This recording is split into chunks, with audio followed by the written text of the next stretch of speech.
میں دعا کرتا ہوں اللہ آپ کی امت کو جہنم سے محفوظ فرمائے، اللہ جہنم سے بچائے آپ کی امت کو، اس طرح مجھے چھری سے آپ نے محفوظ کیا۔ اعلیٰ حضرت فرماتے ہیں کن چکروں میں پڑے ہوئے ہو، کن چکروں میں؟ پیسوں کی پناہ لیتے ہو، عہدوں کے پیچھے چھپتے ہو، دولت کے پیچھے چھپتے ہو، تعلقات کے پیچھے چھپتے ہو، فرمایا مصیبت آئے گی تو یہ سارے ہٹ جائیں گے۔ اگر پناہ لینی ہے تو مدینے والے محبوب کی پناہ لو، دروازہ رسول پہ آؤ، نبی کریم کی بارگاہ میں جھکو، حضور سے پیار کرو۔ اعلیٰ حضرت فرماتے ہیں محبوب کا ادب کرو، رسول اللہ کی غلامی کرو۔ فرماتے ہیں پھر کے گلی گلی تباہ، ٹھوکریں سب کی کھائے کیوں، دل کو جو عقل دے خدا تو تیری گلی سے جائے کیوں۔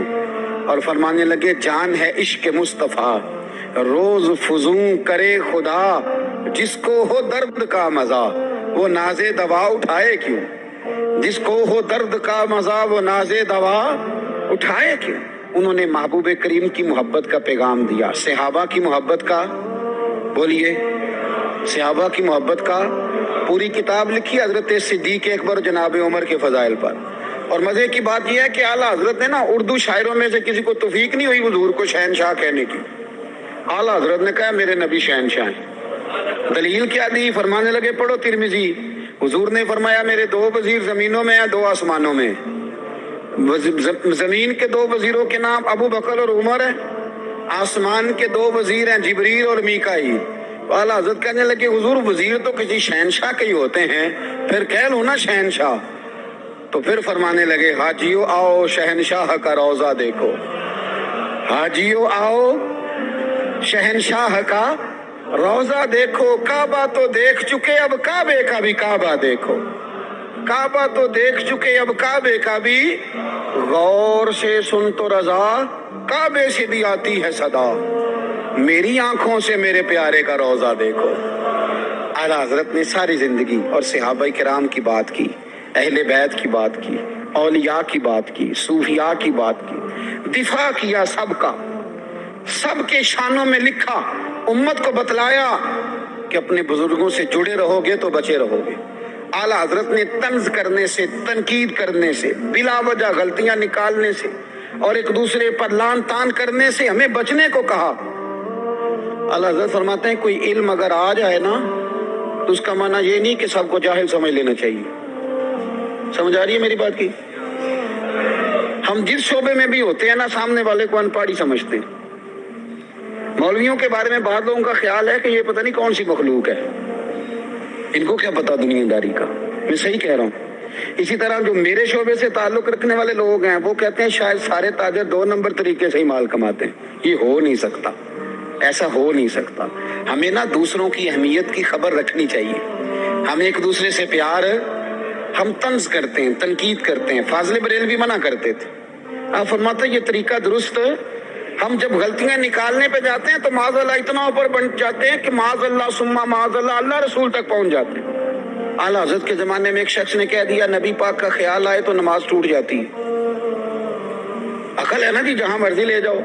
وہ کہنے لگا جی میں نے خالص اللہ کے لیے پڑھنی ہے نا فلسفہ عجیب، نبی پاک کا خیال آئے تو نماز ہے۔ اعلیٰ حضرت فرمانے لگے تو بڑا ہی پاگل ہے، جب تو کہے گا السلام علیکہ ایھا النبی، خیال آئے گا کہ نہیں؟ فرمانے لگے تو بڑا ہی نادان ہے، جب تو کہے گا اللہم صلی علی محمد وعلی، خیال آیا کہ نہیں آیا؟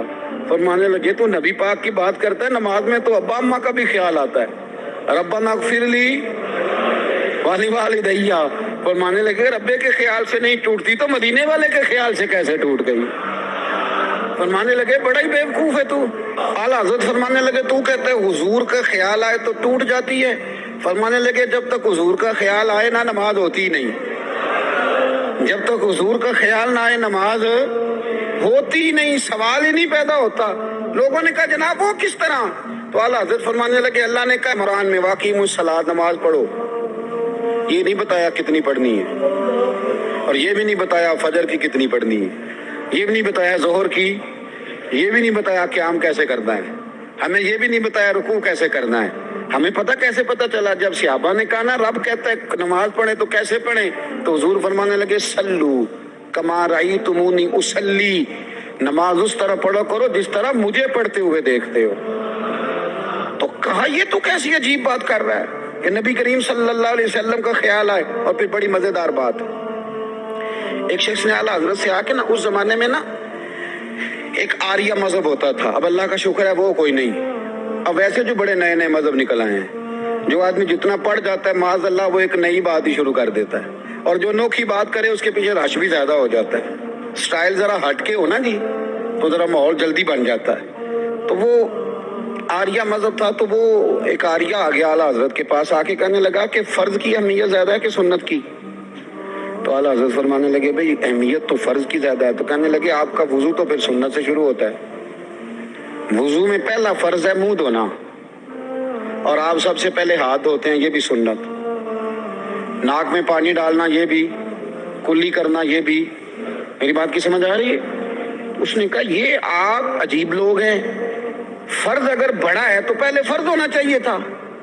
سمجھ آ رہی ہے میری بات کی؟ لوگ دین پر بڑے بڑے مختلف اعتراضات کرتے ہیں نا. اس نے کہا جی پہلے ہونا چاہیے تھا فرض, تو منہ دھونا فرض ہے, آپ نے گھٹنوں تک ہاتھ دھوئے, اب یہ جو آپ نے ہاتھ دھو یہ بھی سنت, کلی کری تو وہ بھی سنت, ناک میں پانی ڈالا تو وہ بھی سنت, تو آپ تو چوتھے نمبر پہ فرض ادا کر رہے. تو اعلیٰ حضرت فرمانے لگے تم اصل میں محبوب کا غلام نہیں نا. ہاں تجھے کیا پتا ہو یہ بات کیا ہے, تو بیٹھ جا ہم سے سن, ہم تجھے بتاتے ہیں. اس نے کہا جی کیا مطلب؟ فرمانے لگے یہ محبوب جو ہے نا ہمارے, یہ ہمیں بڑی جگہوں سے بچاتے ہیں, یہ بچا بچا کے فرائض تک لے جاتے ہیں. کیا کیا مطلب؟ کہنے لگے حضور نے ہمیں کہا ہے کہ پہلے نا ہاتھ دھو لو, پتہ چل جائے پانی زیادہ گرم تو نہیں, منہ جالی نہ جائے, پہلے نا دیکھ لو. فرمایا پھر ناک میں ڈال کے پتہ کرا لو کہ اس میں سے بدبو تو نہیں آتی. سنت بھی ادا ہو گئی, پتہ بھی چل گیا بو تو نہیں آ رہی. اور فرمایا پھر منہ میں ڈال کے چکھ لو کہ بد ذائقہ تو نہیں. اب یہ 3 سنتیں ادا کر کے تم فرض ادا کرو گے تو اللہ بھی راضی ہوگا, اللہ کے رسول بھی راضی ہوں.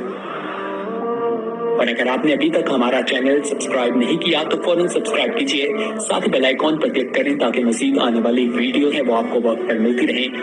اللہ حافظ.